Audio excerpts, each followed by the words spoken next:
everybody, and welcome to Wine Library TV. I'm your host, Gary Vaynerchuk. Episode 102. Let's get it started. Today's episode is going to be focused on a classic, world-recognized champion of dessert wines, the port. A lot of people have asked for a port episode, and finally, after months of waiting, we are going to deliver. What can I tell you about port? Let's see. Port is obviously a very collectible wine. Port is from Portugal. Here's a real fun fact. It only represents 2%, vintage port, which is what we're going to be focusing on, only represents 2% of all Portuguese wines. However, it basically is the brand of Portugal wines. It is what people know about Portugal in wines. So it's got a very legendary status. You know, it's got a very uptight, like, smoke the pipe, drink the port kind of old English feel to it. It's a big product in London, and it's got a pretty strong following in the U.S., and more importantly, they make some of the most profound, long-aged wines of our generation, of our time. So, let me say this before I do anything. These four wines are way too young to be drunk now. Vintage port should really be drank 20 to 30 years after it is released. I mean, these are very profound, complex, high in alcohol wines. They're great for after-dinner drinks. I'm really drinking 63s and 70 port right now. So, again, these are very young. I have tasted vintage port upon release since the 94 vintage. There's not always a vintage port declared. Only the best years are declared to be a vintage port. Otherwise, it gets put into the rubies or the single vineyards or the LBVs. So only the great vintages are declared. That was really the case years ago, where you go from 63 and 70 and 77. Now they're really taking on more of the Bordeaux concept, where they're basically putting out a vintage port every year unless it's junk, crap, or a pass. You know what I mean? So I think a little bit of the declaring of port has lost a little of its luster. There's been a lot more declaring vintages in the last 10, 15 years than ever before. But that's all with the changing of the times. So, with that all being said, I think we're going to taste some port. And let's start with the 2000 vintage Broadbent Vintage Porto. And this guy is 20% alcohol by volume.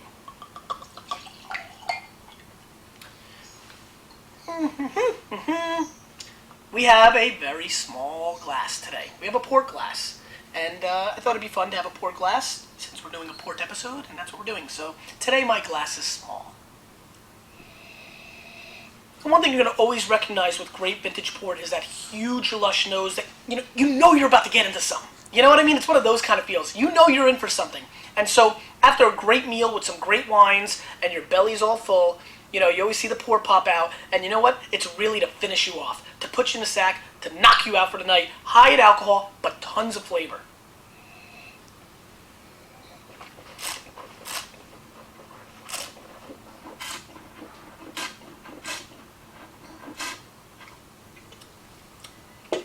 This is a $40 port for $7.50, 90-point spectator, and it's showing extremely well.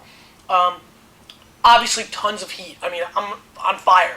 I can melt my camera right now if I did, Puff the Magic Dragon. Done.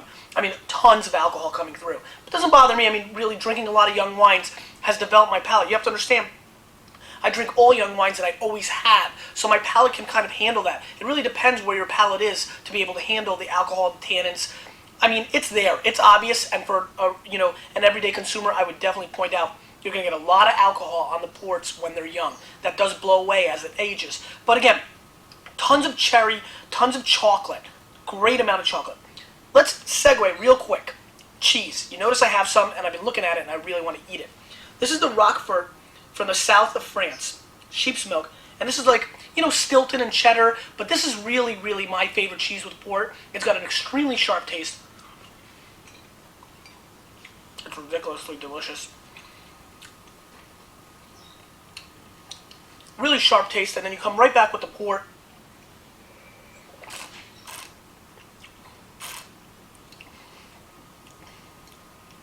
We may have to do food, cheese and wine episodes every episode.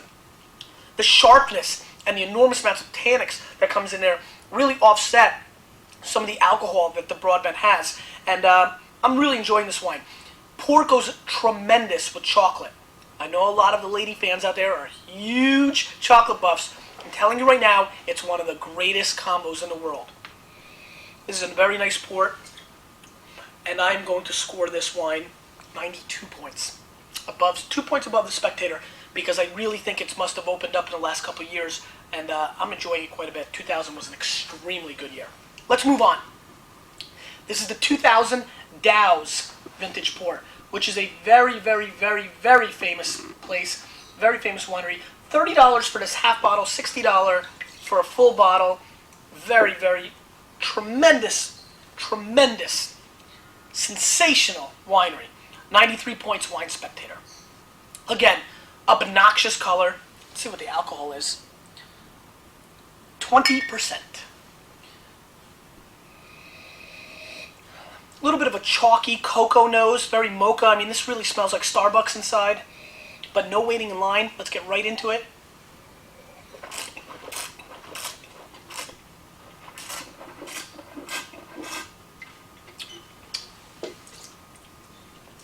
Wow, that's a really polished port. A little less heat, so the fruit is a little more integrated. It's a little bit higher. Definitely less heat than the Broadbent. Again, classic chocolate, a little bit of like a little blueberry aspect, which is really nice on the mid palate. The finish is going on for hours. Definitely a little more sugar than the Broadbent, a little sweeter. I mean, this is an extremely nice port. The finish falls off a little bit. I've already stopped tasting it a little bit, which is very, very surprising. And for that, the Broadbent definitely showed more character. I mean, again, we're going to stress this throughout the whole episode. This is a crime. They should put me in wine jail right now. Put me in wine jail, because these wines are being drank 20 years before they're supposed to. I feel like an absolute criminal. I'm going to go 90 points on the Dow's. I would say it's 91 points on the Dow's. I like it a lot. I do like the Broadbent a little bit better, which is shocking because that is a colossal upset amongst those two wines. But it's very good, polished, falls off a little. The finish is a little weak. You know, so shocking I want to taste it again, actually, just to make sure. The ports have been open now for 5 hours, so they've been breathing quite a bit. This will be a classic example. If you're going to drink port now, you should really, really decant it. That's what I really should have done with this episode.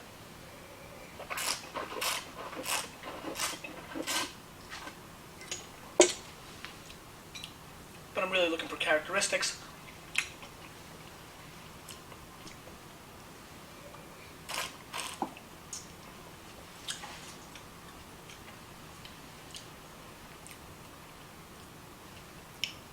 Now, the finish is really evaporating. Very stunning. 90 points. Chris, 90, not 91. All right. Warre's 2003 Vintage Port. Warre's. Classic family from 1670, I believe. I mean, this is, you know, crazy, crazy stuff. Jeez. I mean, the color. $30 a half bottle, $60 for a full bottle. 93 points, Pierre Ravani, who worked with Robert Parker for 10 years. Great wine critic. Has now moved on. Let's see what's going on. Again, world-class color. Let me guess, 20%? Hey, 20%! It's amazing how they all come in at 20%. Now this is a totally different animal, right off the top. The nose is much more, almost smells much more like New World Syrah. You know, like a Barossa Shiraz, that real dark cherry, strawberry, you know, just like pitch black color, with, you know, coming through. Jammy, very jammy on the nose. Not as much chocolate, not as subtle.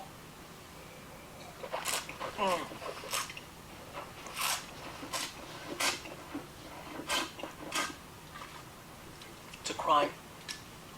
Crime. Very complex on the palate. This has much more wine weight. It's a heavier wine. Don't tell it gets upset. But, you know, it's got a lot more weight to it. A much more complex, refined finish. Wow, this is good. Wow, the flavors are still going on strong. I gotta, still.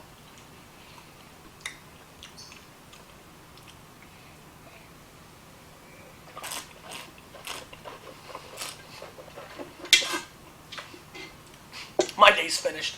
We're going to finish taping, and I'm just going to eat this whole slab. I'm just going to take this whole cheese and go, eat it. Because, you know what? Cheese and wine, it needs to be enjoyed. And I'm enjoying myself. Let's go 95 points on this. This is a world-class port, but please don't drink it now. I'm scoring this wine where I think it's going to go. It's drinking like a 95-point wine. But this wine in 20 years, you will remember what you paid for it, and you will laugh all the way to the bank because ports go up in price dramatically. They're a great investment. They're great to put away, and they're some of the most profound and exciting wines in the entire wine universe. Wine Nation. Vayner Nation.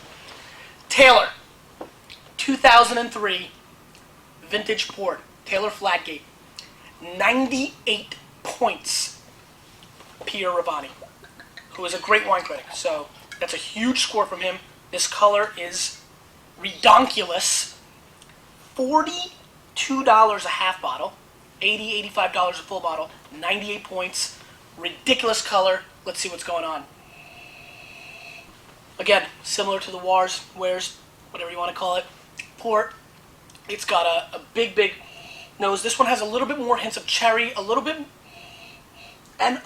more chocolate. The first three, the number 1, 2, and 4 port have very distinct chocolate aspects to the nose, which is quite attractive.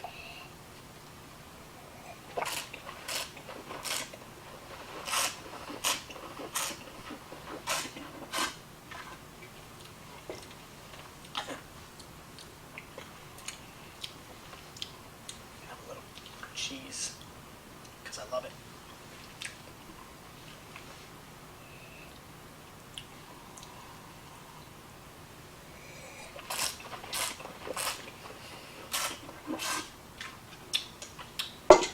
I'm debating if I like it better or less than the Warre's. Let's go 93 points on this. And that's going to be because it's extremely good. I mean, that's a great score. I love this wine. It's very good. It doesn't have that extra sparkle in its eyes. You know what I mean? I mean, it's very good. It's extremely solid, but I don't really see a monumental difference to the Warre's. And if nothing else, I think the Warre's actually has a little more oomph, a little bit more flavor. Every little flavor is just a little bit more obvious to me in the Warre's. They're very similar. This is a tough tasting because, once again, these may be the youngest wines we've ever tasted on Wine Library TV. I'm really excited for episode 6013.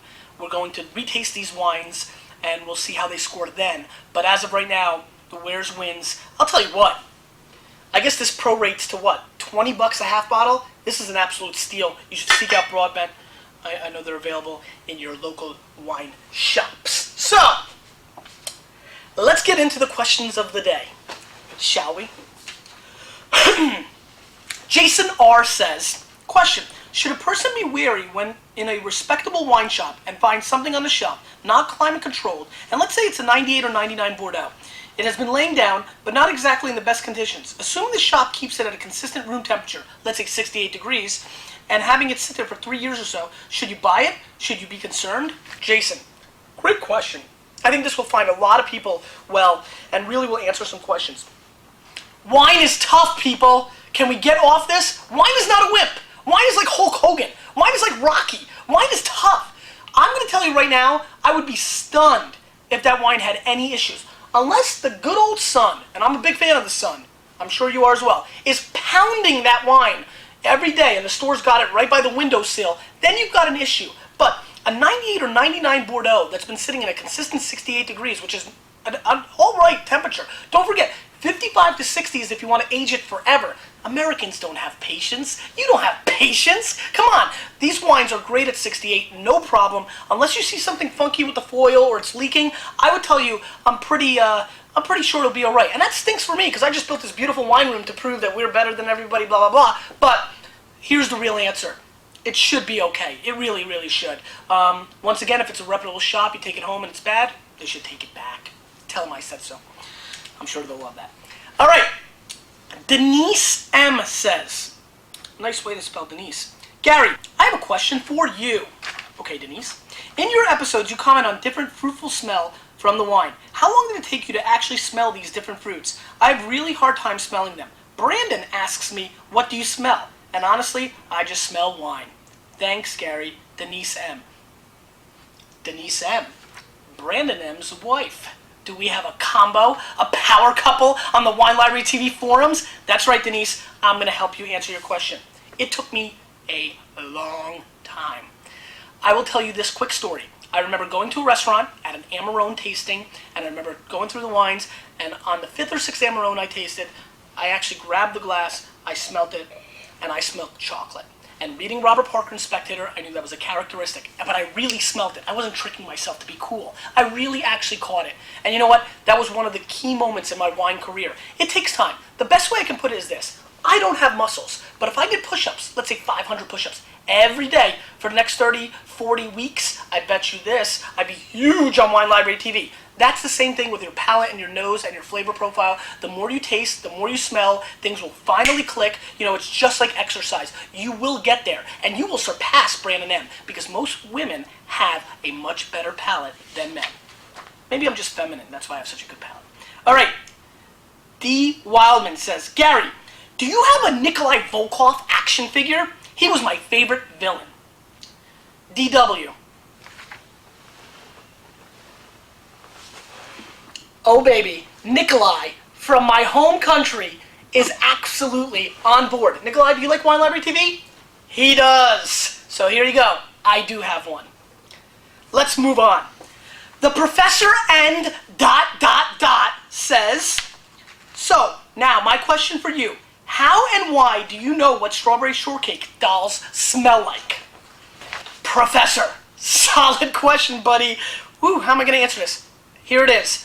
I am a collector at heart. That's what kind of got me into the wine business. I was in the baseball card business before the wine business. Just think, right now I could be talking to you about cardboard with athletes on it instead of wine.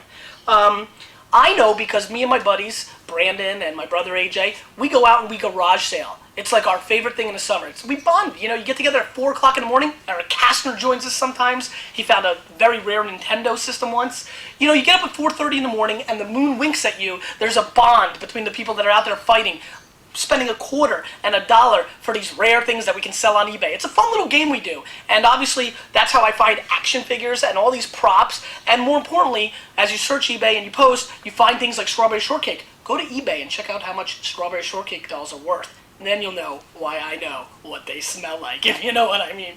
And okay, Douglas says, do you think investing in futures is worthwhile to those of us still learning about wine? Or is it better to leave the futures to the experts? Douglas, get in now. It's a great investment. I'm high on 2005 Bordeaux. They're very expensive, but they're a steal. Trust me. I'm going to do a special episode very shortly on 2005 Bordeaux. And Julius, because I'm running out of time. The disc's running out of time. Says, Gary, I have a question for you. Since you gravitated into your family's business, do you think that if you had a dry goods store instead of a wine shop, today you would be selling schmatas? I think the Nikolai Volkov and the strawberry shortcake answer your question, Julius. Absolutely, but thank you so much for bringing me into the great, amazing world of wine. It's always changing. It's keeping me on my toes. I love it. It's been a great thing. It's given me appreciation of food. I went backwards. The question of the day. What was your goal when you got into wine? Maybe you didn't have one, but what was your goal? My goal was to become the biggest wine retailer in the world. It's obviously changed very much. Now my goal is to get all those stuffy suits to stop talking crap and all the elitists to allow people like you to get into the wine world, because wine is a wonderful thing. My name is Gary Vaynerchuk. We will see you next time on WLTV.